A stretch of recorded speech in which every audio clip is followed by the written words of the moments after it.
வணக்கம் நண்பர்களே. கண்ணுக்கு மையழகு, கவிதைக்கு பொய்யழகு. எங்கள் டக்ளஸ் ஃபுட்டி சேனலுக்கு நீங்கள் தாங்க அழகு. அழகுன்னு பார்த்தீங்கன்னா பெண்கள் தாங்க. பெண்கள் மேக்கப் பண்ணாத பெண்களே இன்றைக்கி இல்லைன்னு சொல்லலாங்க. பெண்களோட மேக்கப்பில் ஒரு முக்கிய இடம் வகிக்கிறது கண்மைங்க.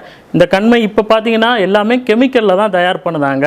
அதனால் என்ன ஆகும்னு பார்த்தீங்கன்னா கண்ணுக்கு ரொம்ப ரொம்ப கேடு தாங்க வரத்தாங்க செய்யும்.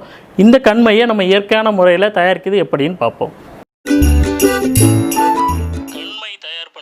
தேவையான பொருட்கள் என்னென்னு பார்த்தீங்கன்னா, ஒரே ஒரு அகல் விளக்கு, அப்புறம் ஒரு திரி, கற்றாழை, விளக்கெண்ணெய், இவ்வளோதாங்க.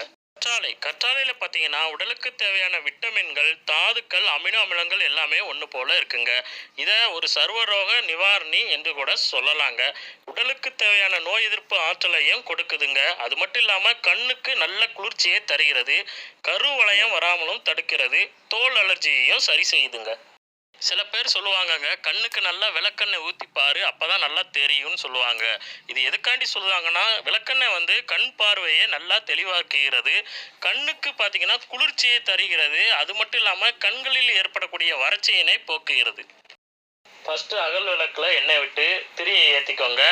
இந்த தீபத்தில் கற்றாழை மடலை இது போல் காட்டணுங்க.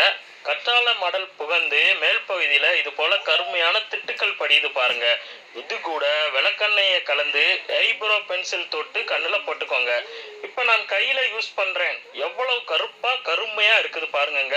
டெய்லி இது போல் யூஸ் பண்ணனாலும் பண்ணுங்க, இல்லைனா இதை மைட்டப்பாவில் சேர்த்து வச்சும் யூஸ் பண்ணிக்கோங்க. இது இயற்கையான முறையில் தயார் பண்ண கருமையான மையுங்க. ஓகே நண்பர்களே, இந்த வீடியோ உங்களுக்கு பிடிச்சிருந்தா வீடியோவை லைக் பண்ணுங்க, கமெண்ட் பண்ணுங்க, ஷேர் பண்ணுங்க. அப்படி எங்கள் சேனலை சப்ஸ்கிரைப் பண்ணிக்கோங்க. மீண்டும் அடுத்த ஒரு வீடியோவில் உங்களை சந்திக்கிறேன். நன்றி, வணக்கம்.